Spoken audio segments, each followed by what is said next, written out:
चलिए, तो ये रहा आपके लिए राय आईटीसी पर, जो फिलहाल 384 पर कारोबार करते हुए आपको दिखाई दे रहा है। एक अच्छी मजबूती इनफैक्ट स्टॉक में कांस्टेंट हमने आते हुए देखी है। बैंक स्टॉक्स हालांकि यहाँ पर हालत पस्त दिख रही है बैंक स्टॉक्स की आज के सेशन में।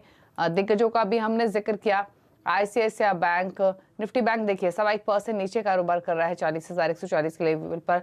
अगर निफ्टी बैंक के कॉन्स्टिट्यूएंट्स देखेंगे तो सभी गिरावट के साथ ट्रेड कर रहे हैं। आईसीआईसीआई बैंक 824 के लेवल्स पर है। इनफैक्ट आईसीआईसीआई बैंक जैसे स्टॉक्स जो कि काफी अच्छे परफॉर्मर रहे हैं गावा साहब, ऐसे डिप मिले तो क्या थोड़े थोड़े ऐड करने चाहिए? और टेक्निकली देखें तो अब क्या व्यू है आईसीआईसीआई बैंक पर?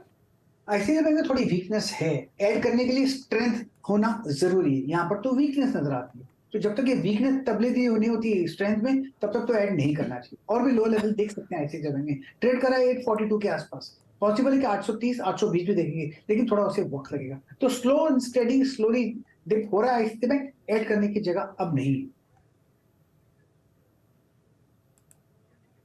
ओके, चलिए, तो ये राय है, यहाँ पर ऐड नहीं करना है, थोड़ा स्टॉक और नीचे खिसक सकता है। ये गावा साहब की राय है। आईसीआईसीआई बैंक पर 842 के मौजूदा लेवल्स है। इनफैक्ट अगर आप स्टॉक्स को देखेंगे भी ना, तो अगर कोई एक डिसाइसिव पॉकेट चलती हुई दिख रही है तो वो एसी बनाने वाली कंपनियां ही हैं, हीट वेव से जुड़ी हुई कंपनियां ही हैं, या फिर थोड़ी बहुत बाइंग आपको फार्मा में देखने को मिल रही है। फार्मा में हमने औरबिंदो फार्मा, ग्लेनमार्क का जिक्र किया ही है, लेकिन जो गर्मी बढ़ी है स्पेशली नॉर्दर्न इंडिया में, और इसके अलावा कई सारी स्टेट्स रही हैं जहां पर पारा चढ़ा है, नॉर्मल से 6 से 10 डिग्री ऊपर रहा है।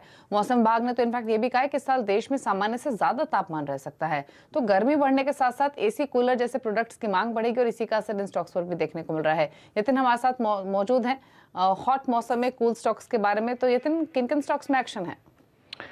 तो बिल्कुल, अगर आप देखें तो जो जिस हिसाब से हमने क्लाइमेट फोरकास्ट देखा है, आईएमडी की रेड अलर्ट देखी है, तो आपको शायद मार्च के महीने में औसत से 3 डिग्री ज़्यादा टेम्परेचर या पारा बढ़ता हुआ नज़र पड़ेगा। इनफैक्ट अगर हम बात करें तो इस साल समर काफ़ी हार्श होने के जो संकेत मिल रहे हैं, जो वेदर फोरकास्टिंग एजेंसीज है, खास करके आईएमडी की तरफ से।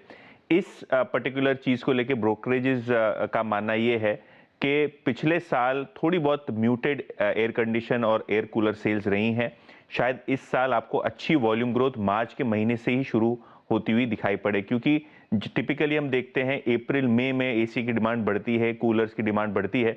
लेकिन इस साल क्योंकि मार्च में ही 3 डिग्री तापमान ज़्यादा रहने वाला है एवरेजेस से, तो कहीं ना कहीं आज ब्रोकरेजेस फोकस कर रही हैं एसी कूलिंग स्टॉक्स पे। अगर हम बात करें तो Voltas, Symphony, Blue Star, Amber Enterprises, Hitachi air cooling, इन सभी स्टॉक्स में आप खरीदारी का माहौल देख रहे हैं।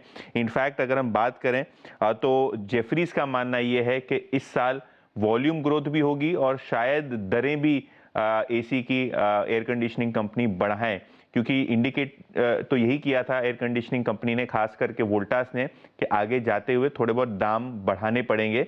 तो वॉल्यूम के साथ दाम बढ़ने के कारण एसी कंपनियों को फायदा हो सकता है। अगर हम जेफरीज की माने तो वोल्टास पे इन्होंने 1050 का लक्ष्य रखा है। और अगर हम पिछले एक साल की बात करें तो ब्लू स्टार और सिम्फनी ने अच्छे रिटर्न दिए हैं, लेकिन वोल्टास का अंडर परफॉर्मेंस रहा है, लगभग 27% नीचे है पिछले एक साल में स्टॉक। तो कहीं ना कहीं अब इस स्टॉक को कैचअप करने का मौका मिल रहा है, और इसीलिए ऐसे खराब मार्केट में भी स्टॉक में आपको हरानी